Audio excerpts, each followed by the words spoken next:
Hi, everyone. Welcome to the Edward Jones Chatting Cage. JB in the cage once again, firing up the machine. This time, shortstop Brad Miller is going to do what he can to knock a few around the cage and get your questions squared up and on the tee. Brad, thanks for being with us. Awesome. No, thanks for having me. It'll be fun. It should be a lot of fun. As you know out there, folks, fire up your webcam, be a part of the conversation. Join Brad and myself here in the cage and set them up. See if you can get some hacks in as you join the Edward Jones Chatting Cage. I'm going to go first right to social media. And to track down Brad Miller, you actually have to know his alias, at Sergio Millar. How's that name come about? Yeah, that's right. Just in college, one of those nicknames. We had a bunch of Brads on the team, so I took it upon myself to name myself Sergio. So kind of an alter ego, a little alias. But yeah, so some of my college buddies still call me Sergio. So there you have it, folks. That is the nickname you didn't know if you want to track down Brad Miller. It's Millar as well. You had a little spin on it. Was there a Miller? Exactly. I like it. Yeah, it's the Latin flavor. This is the Edward Jones Chatting Cage. That's Brad Miller, a.k.a. Sergio Millar, as he answers your questions. Seattle Andy wants to know, Brad/Sergio, who were the players that you looked up to as a youngster? Shoot, number one, probably Ken Griffey Jr. That's easy. I was the Mariners every year in Little League, which is kind of crazy being from, Orlando, Florida. Derek Jeter, a guy who's behind me, taking some swings, being a shortstop, and he's definitely a guy. I mean, you want to try to, follow and do everything he does. But, those two guys probably, I'd say. All right, there you have it. Two great players to look up to from anybody in any part of the country that might be baseball fans. We stay with social media. We'll go back to Twitter. Doug E. Brady. Brad, are you glad that you don't have to hit against Felix Hernandez? Yes, yeah. I every time he pitches, I think that about 2 or 3 times a game. I'm like, I am so glad I'm out here. Even with talking with some guys, if they get on second base, that's what they always tell me. They say, do you know how lucky you are, getting to play behind this guy? And I'm like, I do, because, I get to see him every time, and he's special. He's really special. That is a way to sum up King Felix, no doubt, playing behind him on the diamonds. Yeah. Brad Miller. This is the Edward Jones Chatting Cage. Fans getting their webcams fired up. I can feel it happen. There you go. Fan joins us now. What's your name? Where are you from? What's your question for Brad? Hi, guys. I'm Ryan from Tacoma, and I was just wondering, what kind of statistical goals do you set for yourself before each season, Brad? I'd say number one, I want to play in every game. I think that's something, I kind of, like in the big league season, I want to play 162 games. And, because a lot has to go right to do that. You got to be playing well. You got to be, taking care of your body. You got to be healthy. So that's kind of my thing going into the year. I want to play 162. This is the Edward Jones Chatting Cage. Brad Miller talking about what he sets out for goal-wise when he gets into a season. I'm going to follow up on that, Brad. Now, and that's statistically, obviously, that is something you want to look forward to, but that's sort of a result-oriented thing. What is the process for you looking forward to a season? Like, what are the goals you set internally that aren't necessarily results-based, but are a part of the process?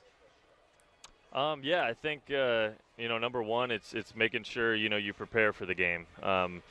Staying healthy, it's a lot of games, and playing every day is something you want to do. You gotta take care of your body, get your rest and get your workouts in and everything like that. So that's part of the process, and also just making sure, your swing and your fielding and everything's where you want it to be. I mean, it's daily, it's every day, and you can't sleep on it any day because it's one of those things. It's you got to get that consistency, that routine.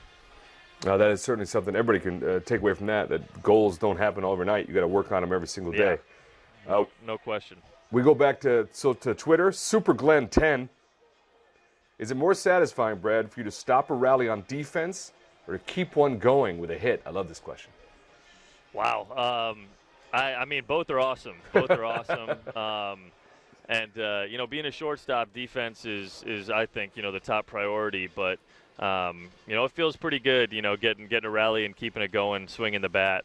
I'm going to go with that, but very close. I mean, I love, saving a run is just as important as driving one in, sometimes. So that's tough, but I might go with hitting. All right. Sergio Millar says it is the offensive side that might be just edges out the defense by just a little bit. Mo Gravener wants to know, what's been your favorite place to play thus far? Ooh, wow. Yeah, I'd say it's close, but I love St. Louis. St. Louis last year was awesome. The fans, I mean, that was pretty cool. Camden Yards was really cool, and yeah, I'd say Camden Yards on the road. It would be Camden Yards or St. Louis. Those were my two favorite. Those are two great places to both watch baseball, experience of baseball. I'm sure playing on those fields must be something pretty amazing. This is the Edward Jones Chatting Cage. I'm JB. That's Brad Miller, the Seattle Mariners. We are hanging out online. Get your webcams fired up. Join us here in the cage. Tee up a question or two for Brad and be a part of the conversation. All right, this is from Georgia Peach 21, Brad. Who can you count on to give you great advice when you need it? Let's go baseball first. Who's your go-to for the right sort of advice in baseball? Baseball first. Well, this year it's been Robbie Robinson Cano. I mean, he came over from New York and just, he stepped right in and kind of, taking that leadership role, and he's awesome. Playing up the middle with him. Whether it's in between innings or, if I get an off day, just talking to me and kind of reassuring me and keeping me in the game is been pretty cool. He's a superstar and a guy, I definitely look up to how he handles his business. So definitely Cano. All right, that's the baseball guy. Now, in your life, who do you go to? Who do you count on? Probably my dad. He's obviously been, a big influence on me on and off the field, and always somebody I can talk to and kind of, gets me thinking straight again. So definitely my dad. That's great to have that be able to rely on somebody like that, somebody you trust and love like that. Which leads us, here we go, let's go with this one. Juice 11, Dad. He's got 10 other Juice kids, I guess. I don't know how that goes. He's got a question for you. And this one, you'll have to help me out because I'm not sure exactly who he's talking about, but you can probably do it. Can you give us a Coach Niles or Coach Chet at Juice baseball impression? Oh, my gosh. Yeah, so I played travel ball in Florida for Chet Lemon. He used to play center field for the Tigers for a bunch of years. And, and that's probably one of my biggest baseball influences. And then Coach Niles he's my boy. He's our other coach from the Juice. But yeah, and they have a big history. Billy Butler, Prince Fielder, Zach Greinke, a bunch of guys from Orlando. The Weeks brothers played for the Juice, and Coach Chet always told me, "Thou shalt not pass on a piece of gas." So that's his best piece of advice from what I've heard. So shout out to Juice Nation down in Orlando. I presume that's go ahead and swing at the fastball. Is that what that one means? Oh, yeah. If it comes in there, we're swinging at it. Now, were these guys, is there an impression or was it just the advice that they gave, the way they gave it? Oh, it was just, I mean, that's really, when I really, wanted to take baseball seriously when I joined the Juice, and it was awesome. I played for them for 3 summers, and just the stuff I learned with them was awesome. How to win, how to play winning baseball and do things the right way. Well, it certainly seems to have worked out pretty nicely. They got you on track in the right direction, understanding baseball and passion for it. This is the Edward Jones Chatting Cage. It's Brad Miller. I'm JB. We got a fan joining us right now to tee one up for Brad. What's your name? Where are you from?